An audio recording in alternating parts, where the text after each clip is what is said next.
Alors, ce qui est sûr, c'est que Zelensky se montre inflexible sur la question de la trêve, sans même parler de négociations, sur un fond de tension cette semaine avec les Occidentaux à travers l'affaire du missile qui a touché la Pologne et a tué 2 personnes.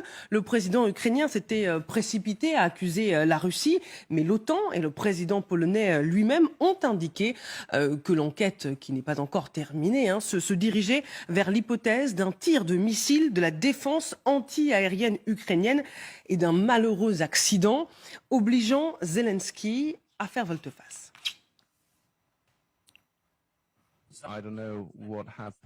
Je ne sais pas ce qui s'est passé pour l'heure. On ne sait rien à 100%. En réalité, je pense que personne ne sait à 100% ce qui s'est passé. Mais je suis sûr que c'était un missile russe et je suis sûr que nous avons eu recours à notre système de défense anti-aérien. Mais nous ne pouvons pas dire spécifiquement si ce qui s'est passé est dû à un missile ukrainien. Nous sommes reconnaissants de ne pas avoir été blâmés. Pour être juste et honnête, nous devons attendre la fin des investigations. Vous avez raison, Christian Maigret, c'est un demi-aveu, mais il commence à dire « je ne sais pas ce qui s'est passé », alors que dans les sonores précédents, il disait « c'est sûr que c'est un missile russe ». Alors, il y a un consensus avec les Occidentaux, c'est que si la Russie ne menait pas la guerre en Ukraine, cet accident ne serait jamais arrivé. Ça, on est d'accord là-dessus.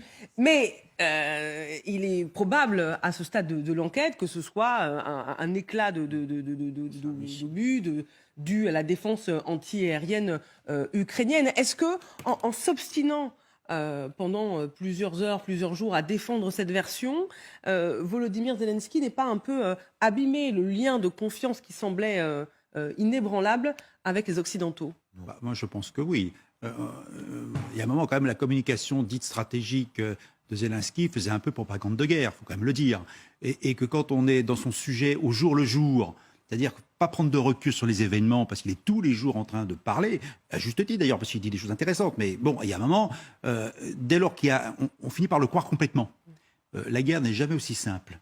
Donc, on s'est retrouvé devant un cas concret, mais ça me rappelle, moi, Colin Powell, aux Nations Unies, quand il a présenté sa petite bouteille d'anthrax pour justifier l'agression de l'Irak par les États-Unis.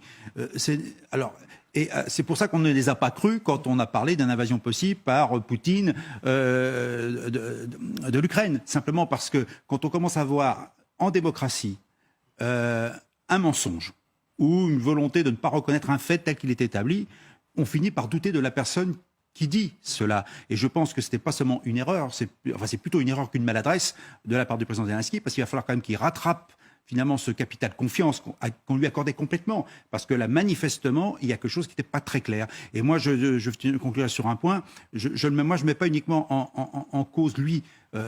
Ça fait 8 mois qu'il dit quelque chose tous les jours. Donc, il y a l'usure du chef, comme on dit. Elle existe. Donc, à un moment, on fait des bêtises pour parler correctement.